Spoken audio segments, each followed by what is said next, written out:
I wasn't really aware of just how real her chances were. So I was comparatively relaxed.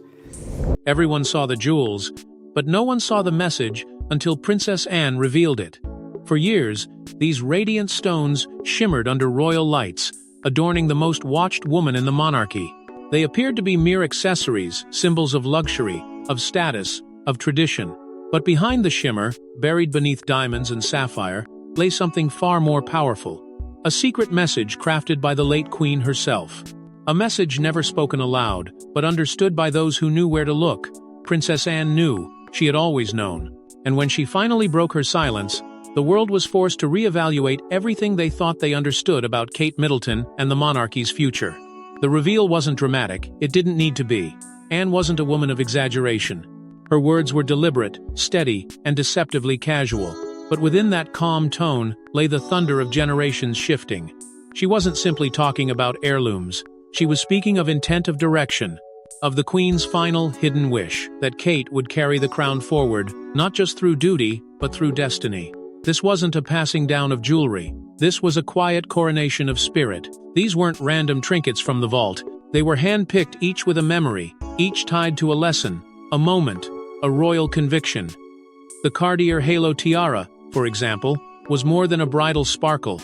It was Queen Elizabeth's nod to a future monarch in waiting. When Kate wore it on her wedding day, the world saw a princess. The Queen saw a woman ready to bear the weight of a dynasty. And as Anne would later confess, that tiara had never been alone. It was a symbol anointed, sacred, sealed with royal trust. This subtle power transfer wasn't televised. There were no royal proclamations or balcony waves. No photographers snapping the weight of history. Instead, the jewels spoke. They whispered truths about legacy, about preparation, about a woman being molded quietly, while the spotlight fell on others. And now, those whispers have grown louder, undeniable, and bold. The timing of Anne's reveal couldn't have been more haunting. With the Queen gone, with Charles wearing the crown, with Camilla officially consort, why now? Why open the vault of truths at this precise moment? Perhaps because the truth couldn't stay buried any longer. Perhaps because the Queen's plan, long in motion, had reached its turning point. There was nothing accidental about this handover. Each necklace, each earring, each historic piece served as a chapter in a larger story. A story the Queen began, and Kate now continues. And while the jewels shimmer in public, their true value lies in what they say behind closed doors. They don't just sparkle, they speak. And finally, the world is beginning to listen. But to understand the Queen's plan, we must go back to how this all started with a bond that silently changed the monarchy. Kate wasn't just Prince William's wife. She was the Queen's chosen heir in spirit. It didn't happen overnight. The world watched Kate smile graciously at ceremonies, wave softly from palace balconies, and raise her children in the quiet elegance expected of royalty. But behind the royal curtains, away from the public lens, something far more profound was unfolding. Queen Elizabeth II, with her decades of insight and an unmatched understanding of the institution, had seen something in Kate Middleton that others had missed. Not just a duchess, not merely a princess, but a future anchor of the monarchy, calm, composed, and quietly powerful. And so, the mentoring began. What started as polite conversations soon transformed into private briefings. The Queen, known for her discretion, never declared her intentions. But her actions spoke louder than any royal decree. She invited Kate into rooms others were kept from. She shared reflections from a reign marked by war, scandal, triumph, and endless scrutiny. And while the cameras caught glimpses of Kate's poise, they never captured the depth of what was being passed on behind closed doors. These weren't lessons in etiquette. They were blueprints for survival, how to hold the crown not just on one's head, but in one's heart. In public, Kate was elegance personified, the perfect picture of grace and duty. But those who truly paid attention began to see something shift. Her confidence deepened, her voice grew steadier. She no longer seemed like someone standing beside royalty, she embodied it. Meanwhile, Camilla, Queen Consort, who had walked her own long and controversial road to acceptance, began to notice the Queen's quiet favoritism. The difference was never loud, but it was unmistakable. Camilla had earned her place through years of endurance, public backlash, and a relentless climb. But even with her crown secured, she could feel her presence dimming, overshadowed, not by scandal, but by promise. Whispers traveled through the palace halls like smoke. Advisors noticed it. Staff gossiped in low tones. "Kate is being prepared," some murmured. But prepared for what? That was the question that no one dared answer aloud. Only Princess Anne, the Queen's ever-loyal daughter, seemed to understand. She watched the exchanges closely. She caught the flickers in her mother's eyes. The purposeful moments when Kate was pulled aside, included, elevated. Anne never challenged it, she simply observed. And when the moment came to confirm the Queen's intentions, she did so with a clarity that made the palace tremble. The Queen never had to say it outright. She didn't need to. Through every subtle nod, every assignment handed down in private, every family event where Kate was quietly at the center, the Queen had drawn the line of succession not by blood, but by spirit. It wasn't just about who would inherit titles, but about who could uphold the institution with dignity and strength. And by the time the world caught on, the foundation had already been laid. As Kate quietly absorbed the Queen's wisdom, Camilla began to feel a shift, and it hit closer to home than anyone expected. One was shaped in shadows. The other earned her place in pain. Camilla's rise was anything but graceful. For decades, she lingered on the edge of royal acceptance, enduring whispers, headlines, and the heavy burden of being associated with one of the most scandalous chapters in modern monarchy. Her love for Charles was never questioned, but her right to be at his side was. The world saw her as the other woman, the disruptor of a fairy tale, and no matter how poised she appeared, she could feel the weight of public rejection pressing against her every step. Still, she stayed. She waited. She endured. And over time, through patience and consistency, she clawed her way into a position once thought impossible. From pariah to queen consort, it was a journey forged in fire. But while Camilla was struggling to survive the storm, Kate Middleton was quietly learning how to master the winds. Kate didn't need to rewrite her past. She didn't have one to hide. When she arrived, she brought no scandal, no ghosts, only poise, calm, and a patience that rivaled even the Queen's. The public embraced her almost immediately. She smiled when expected, never slipped when under pressure, and built a reputation not with noise, but with silence. She became the monarchy's fresh breath, the woman who promised a future that felt both stable and new. While Camilla was the loyal consort, Kate was being molded into something more, and Queen Elizabeth knew it. Yes, the Queen supported both women, but not equally. With Camilla, the support was official titles, appearances, public nods. It was duty. With Kate, it was personal. It was mentorship. It was legacy. Camilla was embraced for stability. Kate was nurtured for destiny. Behind palace doors, this quiet divide was impossible to ignore.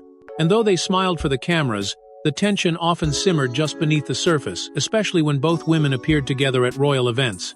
The Queen's eyes, it seemed, always lingered just a second longer on Kate. Then came the Platinum Jubilee, Queen Elizabeth's final grand public celebration, a moment designed to honor a lifetime of rule. And yet, embedded within the ceremony was something deeper, something deliberate. Camilla was honored with the title of Queen Consort, a long-awaited recognition of loyalty.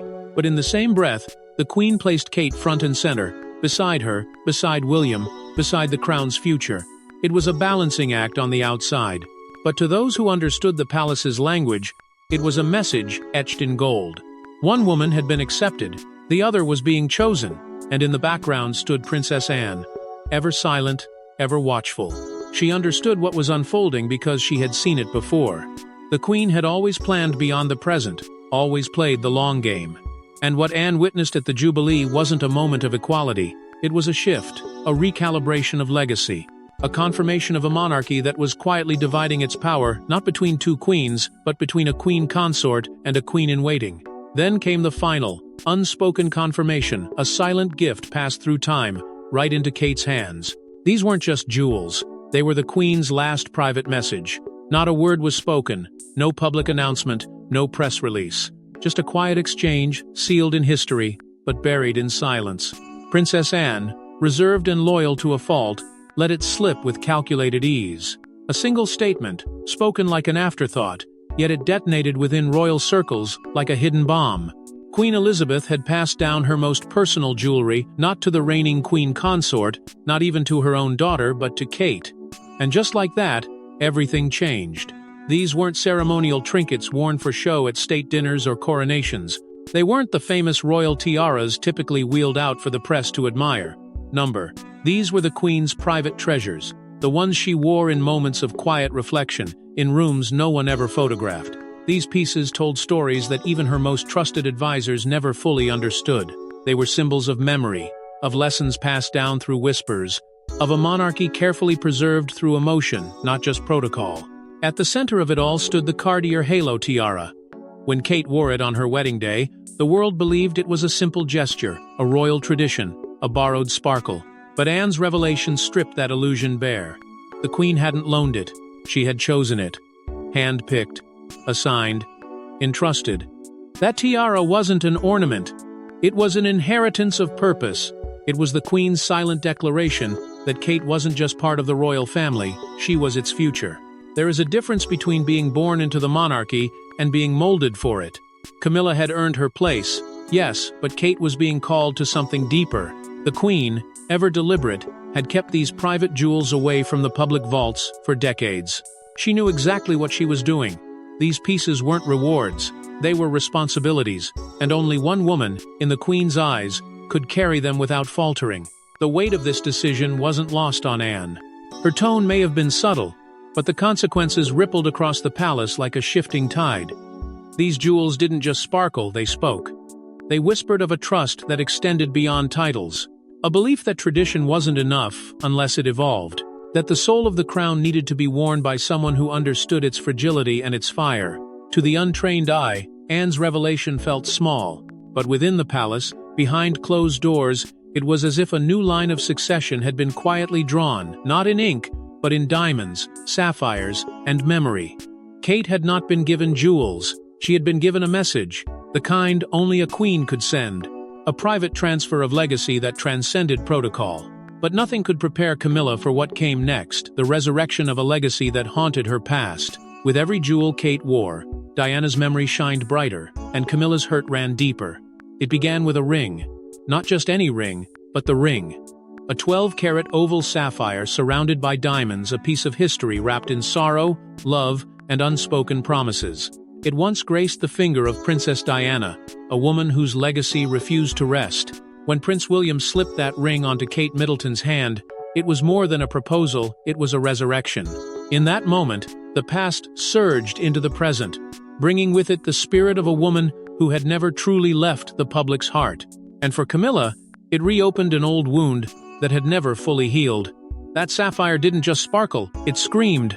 It reminded the world of who Diana was, what she represented, and how her memory still outshone everything. Each time Kate raised her hand, the ring caught the light, and with it, the tears of a nation still mourning its people's princess.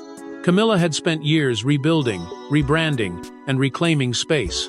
But now, it seemed, history was being rewritten, and Diana was once again at the center, this time through Kate. It wasn't just the ring. Kate's choice of accessories became an act of silent symbolism. The pearl earrings once favored by Diana appeared in Kate's birthday portrait, delicate and deliberate. Sapphire drop earrings, originally a wedding gift to Diana from the Crown Prince of Saudi Arabia, were brought out not in private but in grand, public moments. And then came the twist. Kate, who had once modified them to suit her understated style, suddenly reverted them back to their original design during Queen Elizabeth's Platinum Jubilee. That move wasn't fashion. It was a statement. Camilla watched from the sidelines as the woman she had long tried to step out from behind slowly emerged once more through a new face, a new voice, and a new future queen. The crowd didn't need to chant Diana's name. The jewelry did it for them. And each piece Kate wore tightened the emotional tether between the past and the present. Camilla, now queen consort, found herself confronting a ghost, not through haunting whispers, but through elegant pearls and blazing sapphires worn by the very woman the late queen had clearly favored. But the meaning ran deeper than aesthetics. Kate wasn't dressing up in Diana's memory, she was embodying it, not through imitation, but through evolution. She carried Diana's empathy, her softness, her subtle rebellion against rigid formality. The press couldn't ignore the parallels. The public embraced them. And for Camilla, the contrast became unbearable. While she remained an emblem of duty and endurance, Kate was becoming a bridge, a living link between what the monarchy once was and what it might become. Camilla's journey had always been uphill. Her loyalty to Charles had never wavered, her commitment to the crown unquestioned. But affection? That was earned differently. And no matter how hard she tried, the people's love gravitated toward Kate, the woman who not only stepped into Diana's title, but was now silently channeling her soul. And just when Camilla thought she had earned her place in history, a new signal from the palace changed everything. With the Queen gone and Charles crowned, the battle for the future began quietly, but decisively. It didn't explode with grand declarations or palace drama. It was subtle, almost invisible. But for those paying attention, the message was deafening.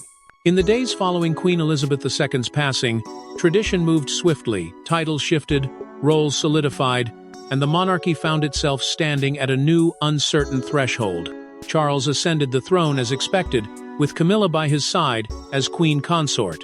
But beneath the surface, the spotlight was inching elsewhere toward William and Kate, toward a pair who symbolized not the past being preserved, but the future being shaped. And the first domino to fall was a title one that hadn't been used since the world last mourned Diana. The moment William and Kate became the Prince and Princess of Wales, history stirred. That title had once belonged to a woman who defied royal expectations, whose every move was scrutinized, adored, and mourned. Giving it to Kate wasn't just a royal formality, it was emotional, it was symbolic. It was a statement, and it sent chills down the spine of everyone still tethered to Diana's legacy, especially Camilla. Suddenly, every headline began with Kate. Every camera found her face. Every whisper in the press gallery wasn't about the new king or his queen, but about the princess wearing Diana's ring, Diana's earrings, and now, Diana's title. Camilla may have been crowned, but the affection of the public, their fascination, their hope shifted. Gently, yet unmistakably, it left her and landed fully on Kate. This wasn't a competition of outfits or etiquette. It was about who the people believed carried the true spirit of the crown. Camilla stood tall beside Charles, dutiful and regal, but something in the room had changed. She had waited a lifetime to be embraced by the institution. She had endured scrutiny and contempt, rebuilt her image, and finally earned a place at the top. Yet as she looked out across the sea of headlines, photographs, and royal watchers, she could feel it slipping away again. Because titles don't always translate to influence.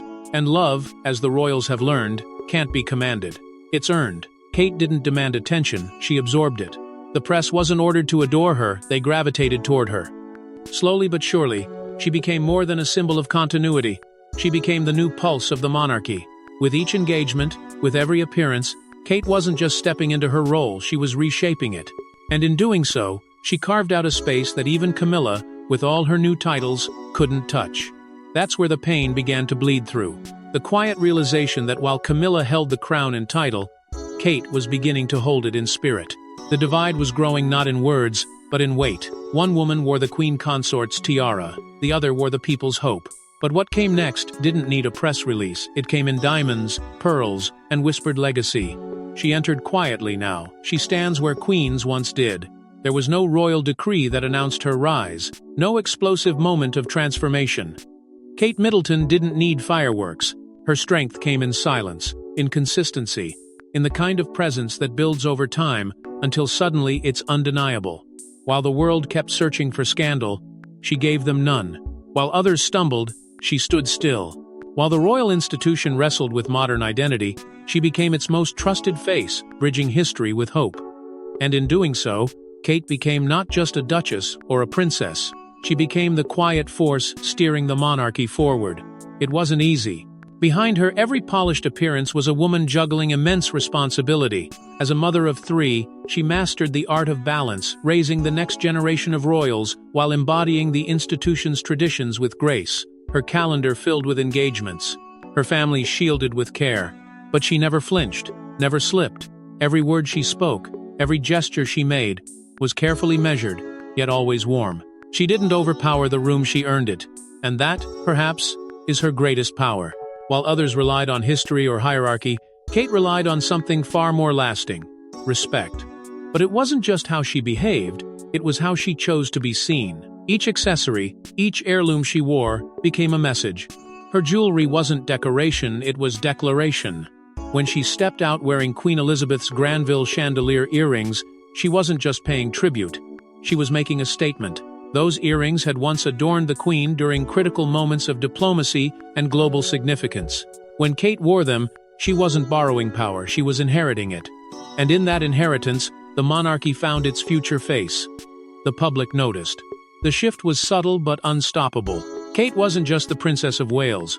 She was becoming a global figure of calm leadership and quiet resolve. Her ability to appear relatable while carrying the weight of monarchy made her unlike any royal before her. She could sit with children on the floor of a classroom, then host foreign dignitaries at Buckingham Palace, and in both cases, seem utterly at home. That duality made her magnetic. It made her real, and it made her irreplaceable. But none of this was by accident. Behind the scenes, she had been preparing, studying, listening, evolving. While the world applauded her natural charm, those within the palace knew the truth.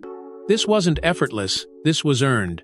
This was what Queen Elizabeth had seen long ago, the potential not just to support a king, but to be the crown's most powerful symbol. Kate's rise didn't feel forced or rushed. It felt inevitable. Because from the moment she entered the royal world, she never tried to change it. She simply learned how to carry it better than anyone before her. Yet behind the calm surface lies a storm, the silent competition still brews beneath the crown. She became queen, but never the people's queen. Camilla had reached the summit. After decades of waiting in the wings, she now stood beside the king, wearing a title that had once seemed unattainable. But behind the smiles, the ceremonial gowns, and the quiet grace with which she carried her role, there lingered a truth too painful to ignore. Acceptance had never fully come. Not from the press, not from the public, and not from the shadow that followed her everywhere, the ghost of Diana, now reborn in Kate. It was supposed to be a triumph, her moment, yet every time Kate stepped forward, wearing Diana's ring, Diana's earrings, Diana's title, the crowd didn't cheer for the present. They cheered for a memory. And Camilla, no matter how loyal, no matter how dutiful, watched herself being compared to a woman who had long since passed, and to another who was quickly rising. The contrast was brutal. The warmth Kate drew from the public came effortlessly. Camilla had fought for decades, and still found herself on the fringes of affection. She had sacrificed more than anyone knew. She gave up her privacy, her peace, even her reputation, all for Charles. She stood by him when the world turned its back. She endured public humiliation, became the subject of scandal, and bore the burden of rebuilding not only her image, but his. Her loyalty had never wavered. But now, as queen, she often found herself sidelined, forgotten, even as the cameras panned left toward Kate, as headlines praised the future queen, while barely mentioning the woman who held that crown now. The subtle moments hurt the most. A glance overlooked at a state dinner. A social media post celebrating Kate's grace under pressure. With no mention of Camilla's decades of unwavering service, royal correspondents speculating on Kate's impact while ignoring Camilla's steadiness. These weren't open insults, they were quiet dismissals. And yet, she said nothing. She smiled. She carried on. Because that's what she had always done. That was her strength. Quiet endurance. Stoic commitment.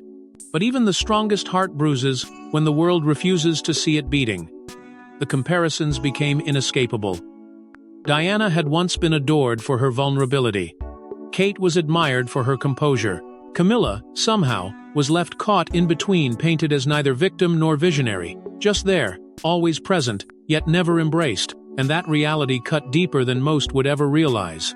Especially because she knew deep down that she had done everything right. But sometimes, history doesn't reward those who sacrifice. It rewards those who symbolize. And that is what Kate had become, the symbol of a reborn monarchy, a hopeful bridge between past and future. While Camilla stood as a reminder of a painful chapter most wanted to forget, she bore the weight of decisions she never made, and reputations she never asked to inherit. And though she now wore a crown, she carried it alone.